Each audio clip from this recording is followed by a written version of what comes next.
하나님 말씀 함께 봅니다. 함께 보실 하나님 말씀은 구약 성경 신명기 8장 1절입니다.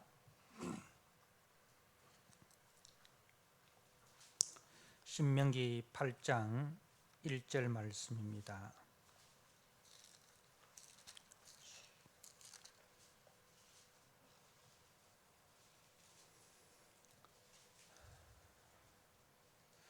주신 말씀을 한 절씩 같이 교독하도록 하겠습니다. 제가 한 절 읽고 여러분들이 한 절을 읽도록 하겠습니다.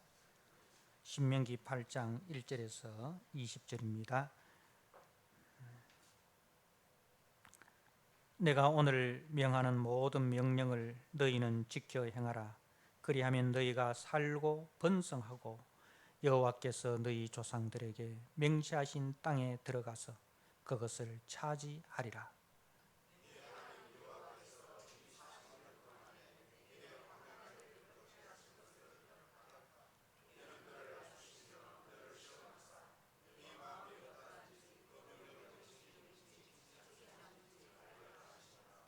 너를 낮추시며 너를 줄이게 하시며 또 너도 알지 못하며 네 조상들도 알지 못하던 만나를 네게 먹이신 것은 사람이 떡으로만 사는 것이 아니요 여호와의 입에서 나오는 모든 말씀으로 사는 줄을 네가 알게 하려 하심이니라.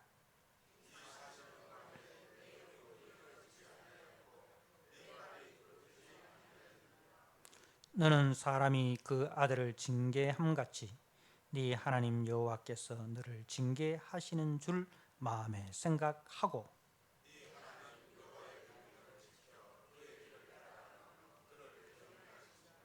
네 하나님 여호와께서 너를 아름다운 땅에 이르게 하시나니 그곳은 골짜기든지 산지든지 시내와 분천과 샘이 흐르고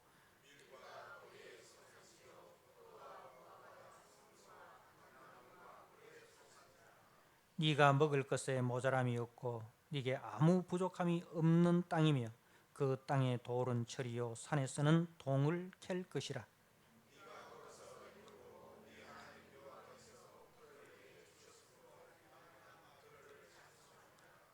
내가 오늘 네게 명하는 여호와의 명령과 법도와 규례를 지키지 아니하고 네 하나님 여호와를 잊어버리지 않도록 상갈지어다.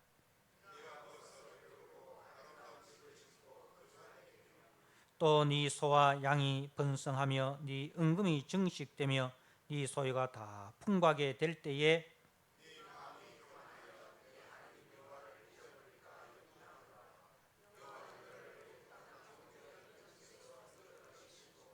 너를 인도하여 그 광대하고 위험한 광야 곧 불뱀과 정갈이 있고 물이 없는 간조한 땅을 지나게 하셨으며 또 너를 위하여 단단한 반석에서 물을 내셨으며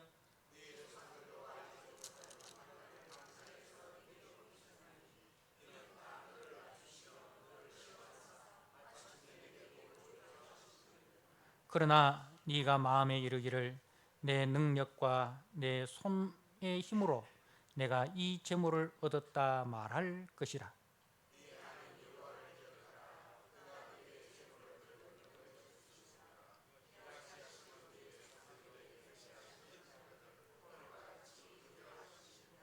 네가 만일 네 하나님 여호와를 잊어버리고 다른 신들을 따라 그들을 섬기며 그들에게 절하면 내가 너희에게 증거하노니 너희가 반드시 멸망할 것이라.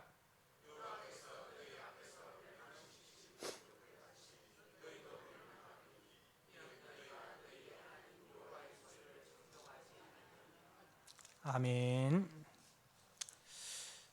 오늘 신명기 8장 말씀 축복의 때에 광야를 기억하라는 제목으로 주신 말씀을 함께 나누고자 합니다.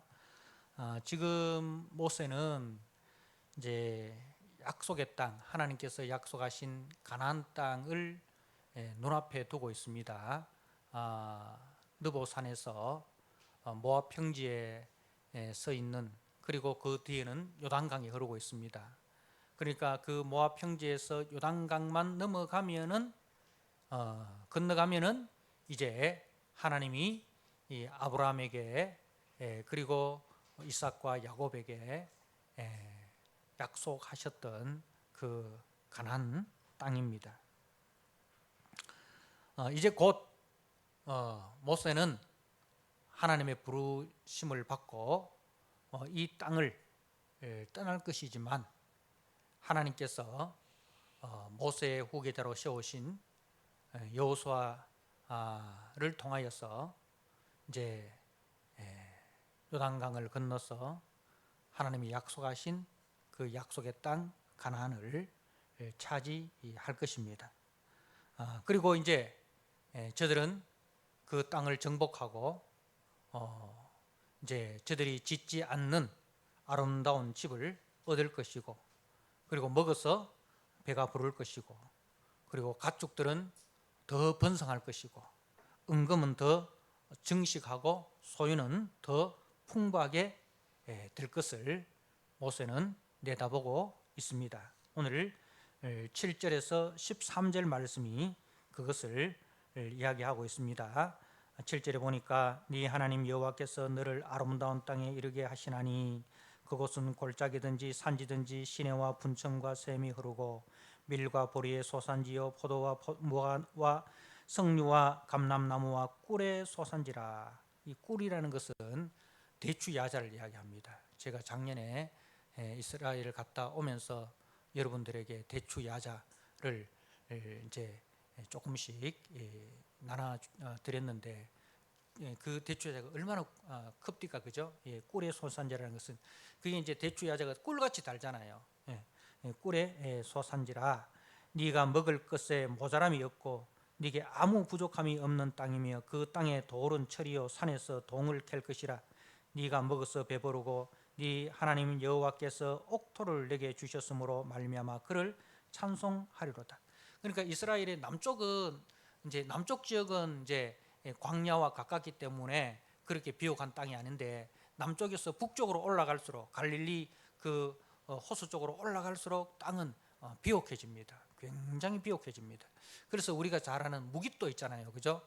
뭐 그 무깃도에서 우리가 아시다시피 요시야 그 왕이 전설을 하지 않습니까? 그 제 애굽 왕과 애굽 왕이 바벨론을 치러 올라가는데 그 길을 막기 위해서 무깃도에서 이제 싸우다가 죽는데 그 무깃도가 이제 우리가 이제 뭐 그 요한계시록에 보면 그 무깃도를 뭐 3차 대전이 일어나는 장소다 뭐 그렇게 이야기를 합니다. 그런데 그게 아니고 그 무깃도가 어떤 장소냐면 너무너무 비옥한 땅이니까. 그래서 이제 그 북쪽에 있는 즉 바벨론, 아수르, 페르시아 이쪽 세력, 지금 이제 이란, 이라크 세력 있잖아요. 그 메소포타미아 문명의 세력하고 이제 이집트 그 나일강 문명하고 가 이제 서로 그 땅을 차지하기 위해서 이제 남쪽에서 올라오고 북쪽에서 내려오고 그래서 만나는 지역이 이제 무깃도 지역인 거예요. 그러니까 그만큼 비옥한 땅이라는 거죠. 그래서 이제 그 비옥한 땅. 그리고 11절에 내가 오늘 네게 명하는 여호와의 명령과 법도와 규례를 지키지 아니하고 네 하나님 여호와를 잊어버리지 않도록 상갈지어다. 네가 먹어서 배부르고 아름다운 집을 짓고 거주하게 되며 또 네 소와 양이 번성하며 네 은금이 증식되며 네 소유가 풍부하게 될 때에 그러니까 뭡니까? 이제 가나안 땅에 들어가서 가나안을 정복하고 그리고 하나님께서 이제 그 기업을 주실 때에 거기서 이제 부유하게 된단 말입니다. 물질적으로 부유하게 될 때, 그때 이제 뭘 잊어버리면 여호와의 말씀과 여호와 경외하는 삶을 잊어버리면 그게 복이 된다, 저주가 된다. 복이 아니라 오히려 저주가 된다는 거죠. 저주가 된다는 것을 이제 그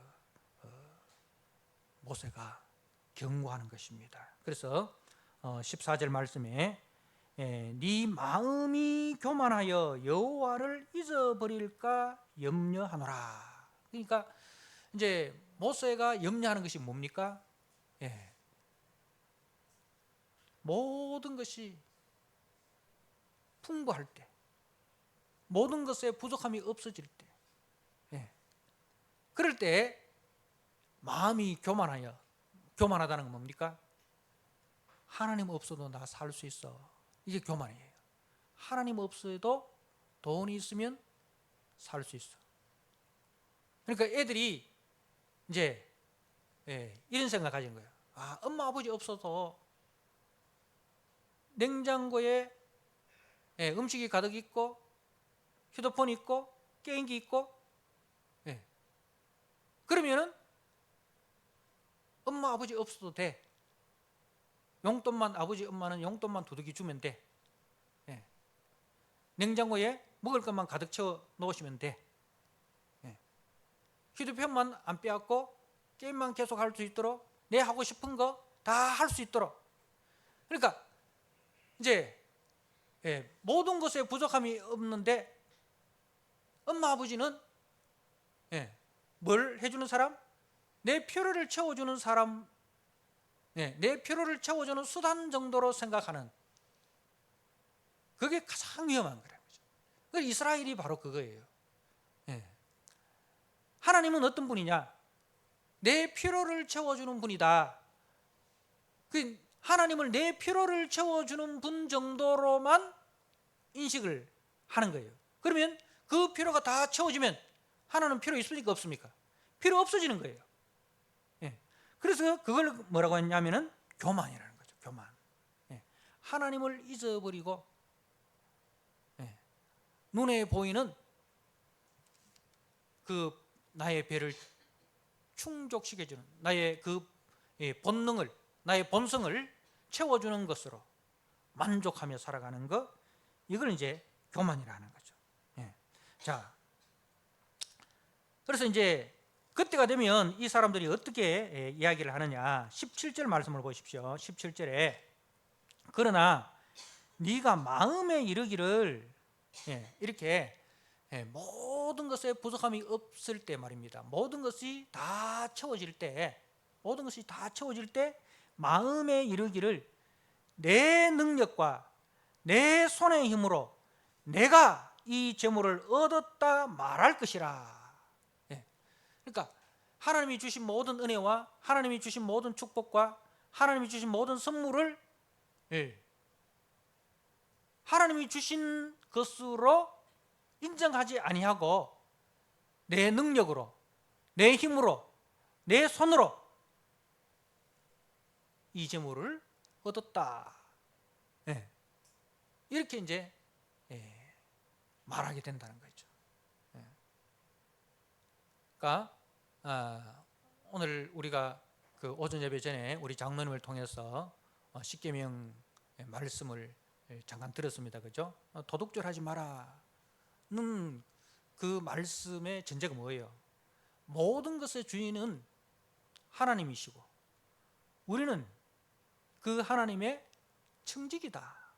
그죠? 이 청지기 정신을 잊어버리고 자기가 주인이라고 생각하는, 거기서부터 이 도둑질하지 마라는 말씀이 시작이 되는 거예요. 하나님이 내 인생의 주인이시고 하나님이 나에게 생명을 주시고 나에게 물질도 주시고 나에게 건강도 주시고 하나님께서 나에게 가정도 주시고 하나님께서 내 사랑하는 아내와 자녀들 주시고 내가 일할 수 있는 일터를 주시고, 그죠? 이 모든 것을 주셨습니다.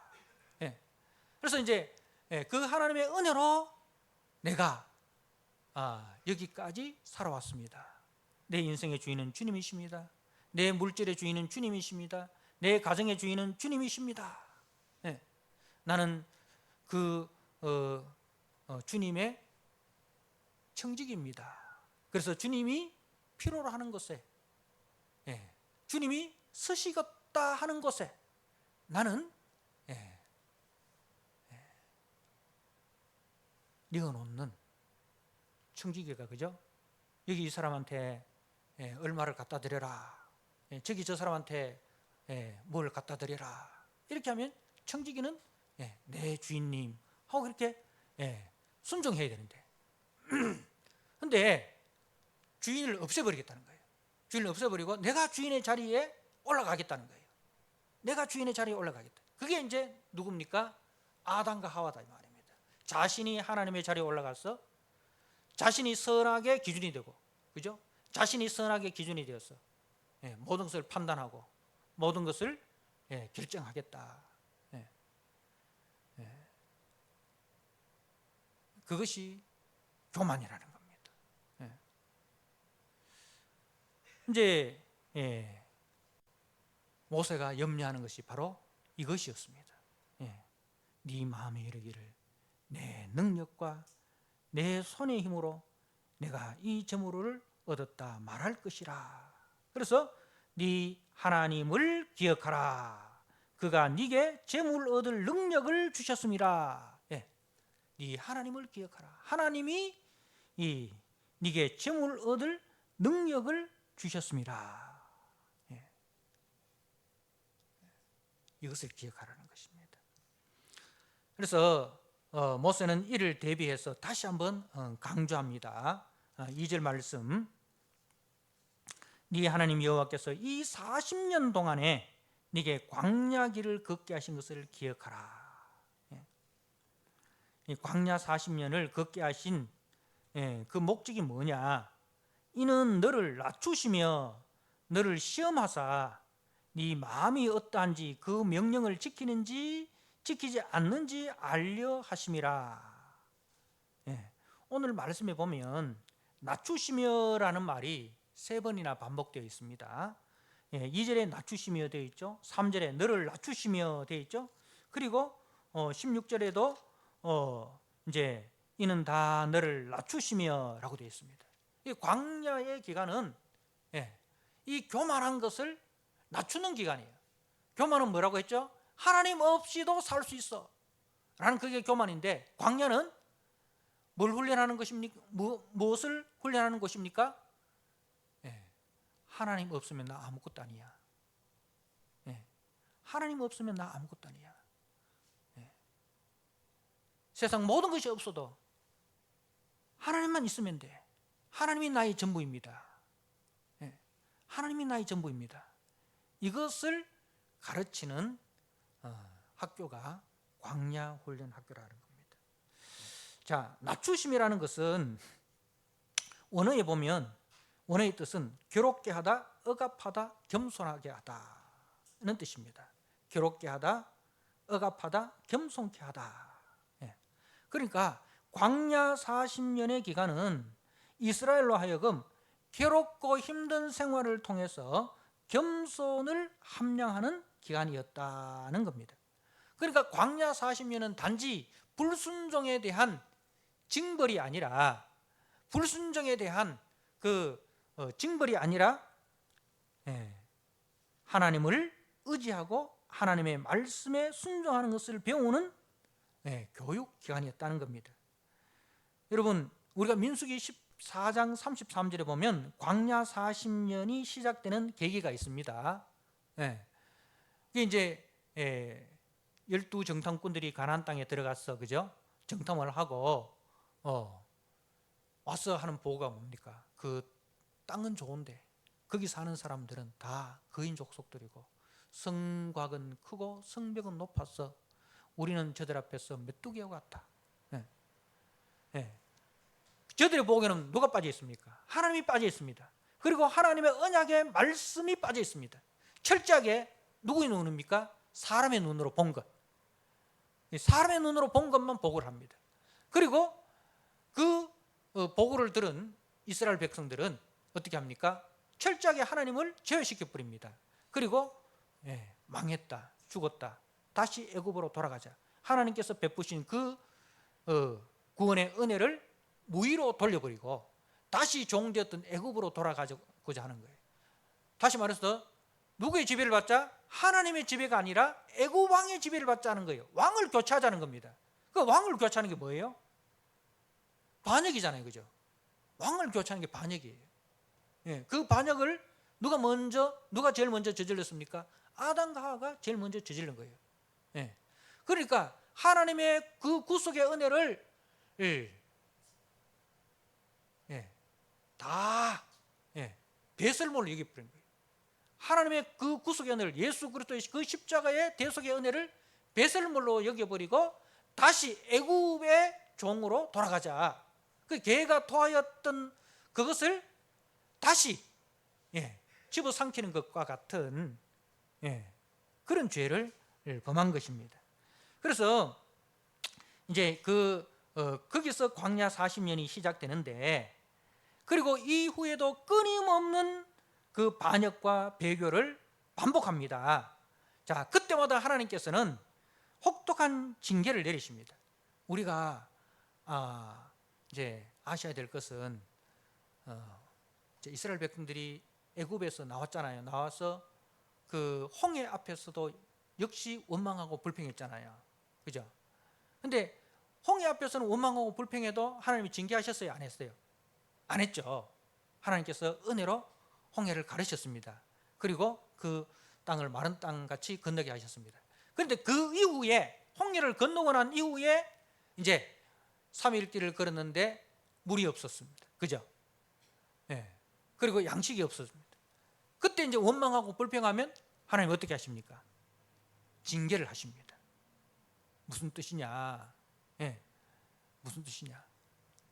이제 홍해를 건너기까지는 아직 어린 나이 때, 영적인 어린 나이 때는 하나님이 징계하지 않으세요. 우리가 금방 태어난 아이를 뭐 잘못했다고 뭐 징계하고 그러지 안 하잖아요. 그죠? 그러나 어느 정도 이제 말귀를 알아듣고, 그죠? 말귀를 알아듣는 나이가 되면 어떻게 합니까? 안 되는 것은 안 된다. 안 되는 것을 했을 때는 거기에 대해서 징계를 합니다. 떼치. 뭐 이렇게 한다든가, 그죠? 이놈 한다든가, 뭐 이렇게 이제 가르치잖아요. 왜 그렇습니까? 아들 만들기잖아요. 아들 만들기. 하나님의 아들 만들기예요. 우리도 우리 아들 만들기. 우리 아들이 어떻게 자라기를 원합니까? 어른도 모르고 친구도 모르고 지만 아는, 먹을 것만 주면은 만족하는 그런 아들로 키우려는 부모 있습니까? 없잖아요. 아들답게, 사람답게 어디 가서도 사람 구실을 할 수 있도록, 부모가 곁에 없어도, 그죠? 지가 인생을 아름답게 살아갈 수 있는 그런 사람으로 만들기 위해서 우리가 징계를 한단 말입니다. 그러니까 이 광야 학교는 뭐예요? 하나님의 아들 만들기 학교라는 거죠. 하나님의 아들다운, 성도다운 사람으로 만드는 훈련 학교라는 겁니다. 그래서 그 훈련 학교의 핵심이 뭐냐? 3절에 너를 낮추시며 너를 줄이게 하시며 너도 알지 못하며 네 조상들도 알지 못하던 만나를 내게 먹이신 것은 사람이 떡으로만 사는 것이 아니요 여호와의 입에서 나오는 모든 말씀으로 사는 줄을 네가 알게 하려 하심이니라. 여러분 이 말씀 잘 아시죠? 그죠? 사단이 예수님이 40일 금식기도 하고 배가 고플 때에 사단이 예수님께 와서 돌을 떡이 되게 하라고 하셨을 때 주님께서 이 신명기 말씀으로 사단을 물리쳤습니다. 사람이 떡으로만 사는 것이 아니요 여호와의 입에서 나오는 말씀으로 살 것이다 했어요. 자, 이 말씀이 무슨 뜻입니까? 여러분,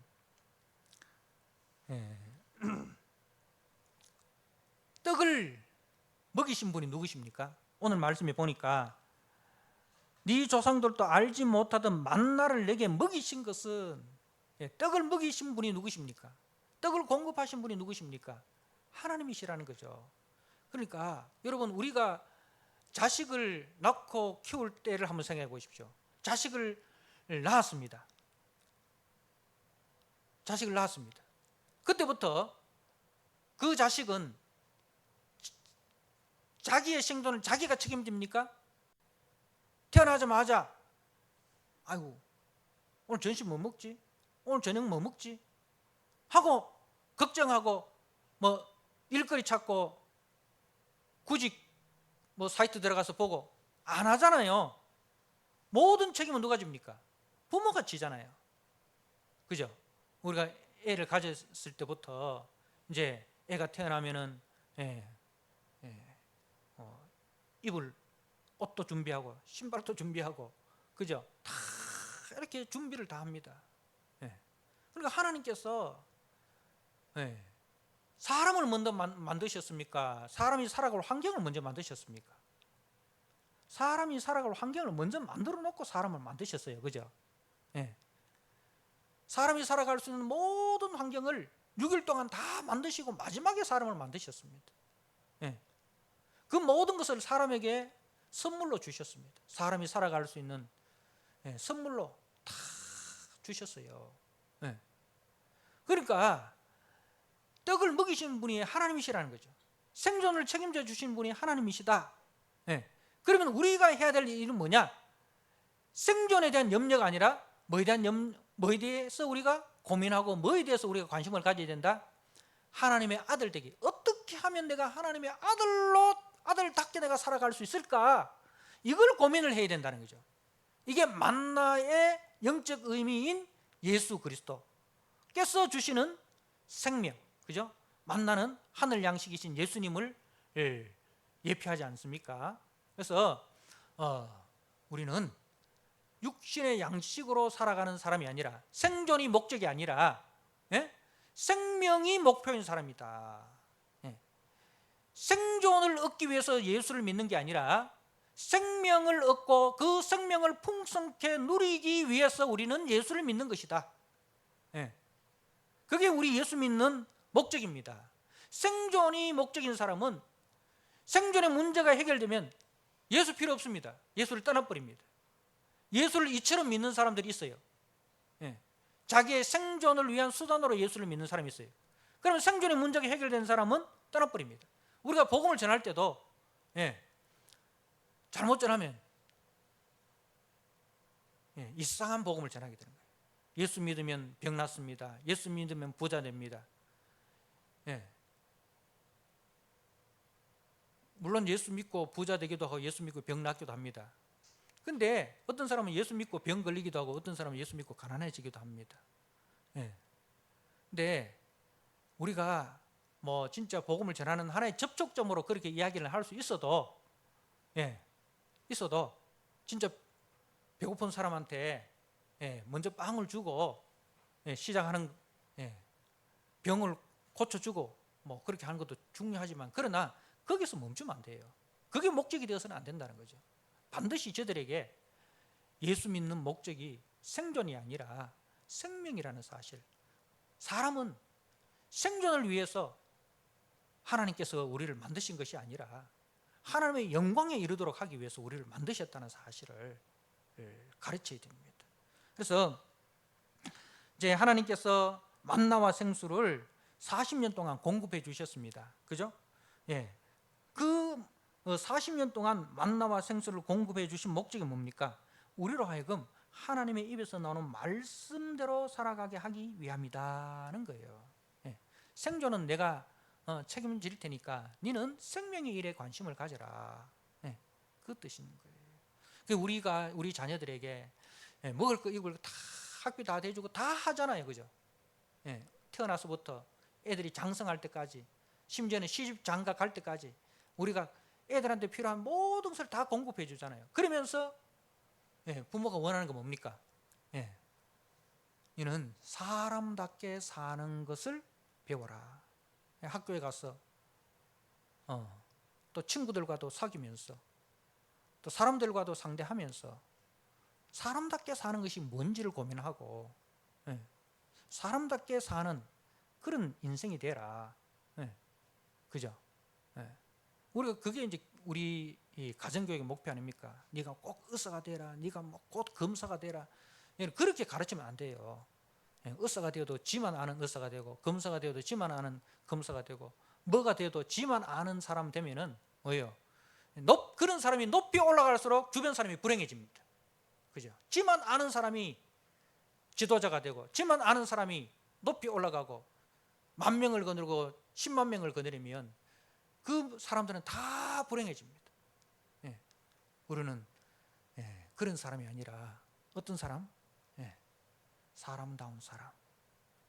사람다운 사람은 뭡니까? 하나님이 사람을 만드신 목적, 하나님을 경외하고 이웃을 내 몸같이 사랑하는. 그래서 위로는 하나님을 두려워하고 하나님 앞에서 두려워하는, 그리고 수평적으로는 하나님으로부터 받은 사랑을 흘러보내는 축복의 통로, 사랑의 도구가 되는, 그게 우리 교회의 목적이고 성도의 목적인 거예요. 그런 사람을 길러내는 것이 우리 교회가 되어야 되고 우리 가정이 되어야 된다는 거죠. 광야 학교는 바로 그런 사람을 만들어내는 학교였다는 거예요. 그래서 이 광야 학교를 통해서 하나님은 하나님이 주신 생명, 그 생명의 풍성함을 누리기를 원하셨습니다. 하나님이 주신 생명이 있는 사람은 하나님의 성품, 그 하나님 아버지의 그 성품, 하나님 아버지의 그 성품, 거룩과 사랑과 낮아지심과 성김, 그죠?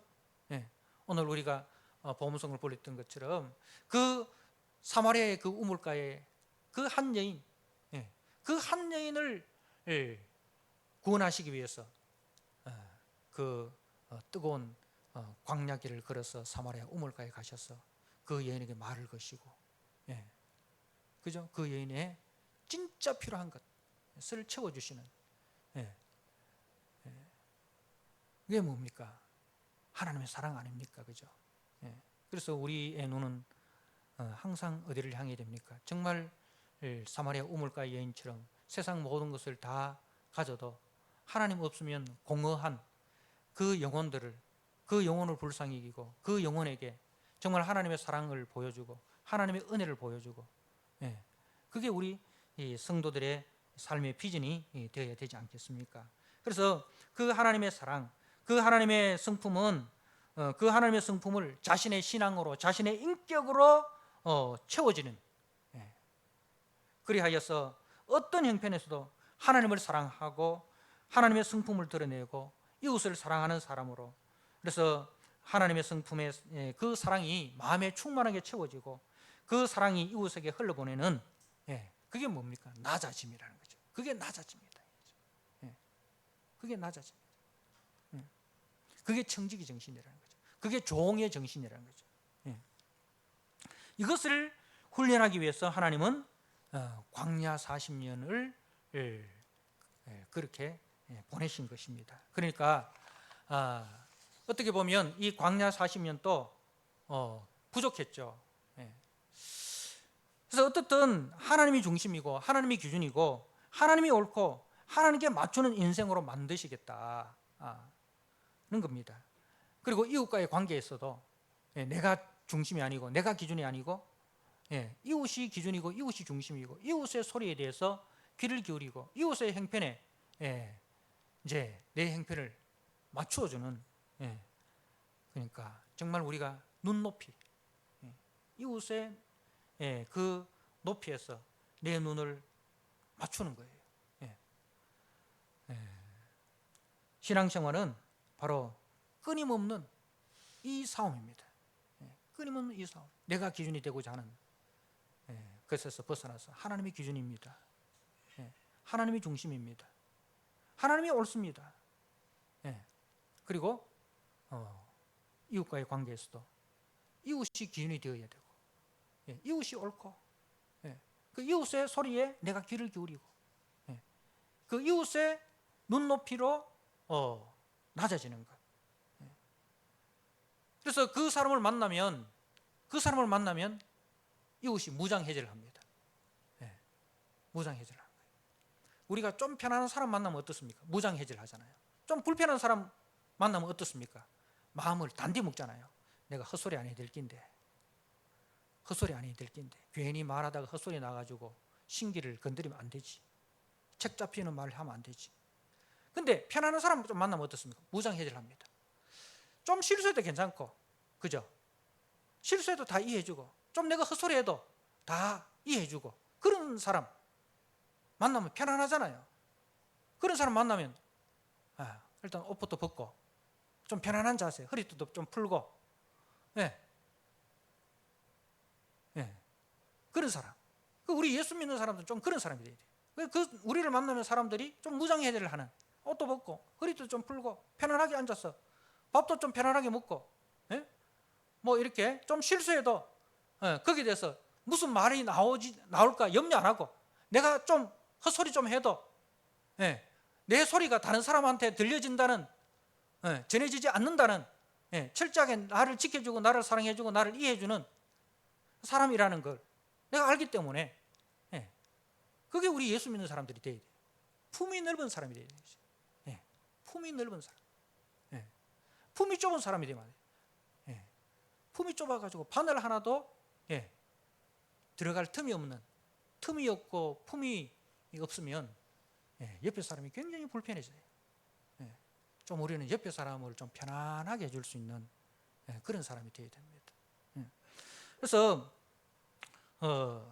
그게 사랑이라는 거죠. 사랑이라는 것은 다른 게 아니잖아요. 편안하다. 사랑하는 사람하고 만나면 어떻습니까? 편안하잖아요. 그래서 우리가 집에 가면 뭐부터 합니까? 집에 가면 뭐부터 합니까? 예? 사모님 뭐부터 하세요? 그렇죠. 옷부터 벗잖아요. 옷부터 벗잖아요. 그래서 우리 그 남자들은 뭡니까? 로망이 뭐예요? 아무도 나를 보는 사람이 없다 이래가지고 펜타밀 돌아다니는 거 있잖아요.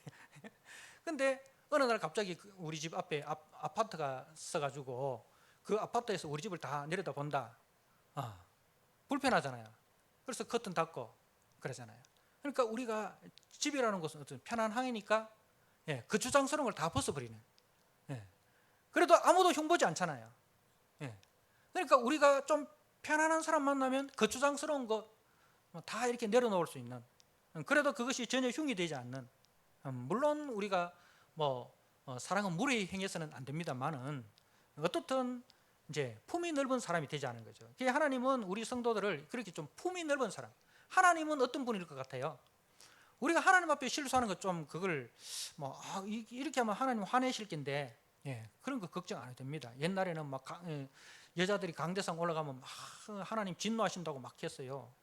하나님은 그런 쫀쫀한 분 아니거든요. 여자들이 강대상 올라온다고 뭐 머쓱하시고, 뭐 주일날 뭐 배고픈데 빵 하나 사 먹다고 그거 가지고 주일 어겼다고 막 꿀밤 때리고 그런 분 아니거든요. 하나님은 굉장히 품이 넓어요. 다 이해하시고 받아주시잖아요. 그처럼 이제 예수님은 어떠셨어요? 이 땅에 오셔서 죄인과 시인의 친구셨어요. 그죠? 죄인들과 함께 먹고 마시고, 그래서 사람들이 저 사람은 죄인과 창기의 친구다, 먹기를 탐하고 마시기를 즐기는 사람이다, 그렇게 흉을 보셨습니다. 그러니까 우리 예수님은 그렇게 품이 넓은 사람이에요. 모든 사람의 친구가 되어줄 수 있는. 그래서 주님은 스스로 자신을 낮추셔서 사람의 모양으로 오셨고, 그리고 십자가에 죽으시기까지 낮아지셔서 우리 모두의 친구가 되어주셨습니다. 우리 모두의 친구가 되어주셨습니다. 예수님은 철저하게 하나님 중심이셨고 하나님이 기준이셨습니다. 그래서 하나님과 동등되신 분이시지만 하나님 앞에서 어떻게 하셨습니까? 아버지, 나의 원대로 마옵시고 아버지의 원대로 하옵소서 하고 철저하게 아버지께 죽기까지 복종하셨습니다. 그리고 죄인들의 친구가 되어주시고 죄인들의 소리를 들으시고 그 죄인들을 회복시키시고 그 죄인들을 하나님의 자녀의 자리까지, 하나님 나라를 상속할 그 상속자의 자리까지 높여주셨습니다. 이제 그 주님께서 우리에게 요구하시는 말씀이 무엇입니까? 6절입니다. 우리 같이 한번 읽겠습니다. 6절. 네 하나님 여호와의 명령을 지켜 그의 길을 따라가며 그를 경외할지라. 누구 길을 따라가야 된다고요? 그의 길을, 주님의 길을 따르라. 주님의 길을 따르라. 그래서 이게 복이라는 거죠. 이 복이다. 그래서 복이라는 것은 이제 이렇게 하면 하나님께서 복 주실 기다 하니까 또 복을 또 우리는 또 우리의 또 단어로 해석을 합니다. 아, 세상에서 잘 먹고 잘 사는구나, 세상에서 무병장수하는구나, 이렇게 하는데, 예, 복이 뭐예요? 복 있는 사람은 악인의 꾀를 쫓지 아니하고 죄인의 길에 서지 않고 오만한 자의 자리에 앉지 않고 오직 여호와의 율법을 즐거워하고 그 율법을 주야로 묵상하는 자가 복 있는 사람입니다. 예, 그러니까 어떤 형편에서든지 하나님의 길에서 벗어나지 않는 게, 그게 복 있는 사람입니다. 내가 바울처럼 말이죠, 내가 부요에 처할 줄도 알고 가난에 처할 줄도 알고 어떤 형편에서든지 자족하기를 비웠다 했잖아요.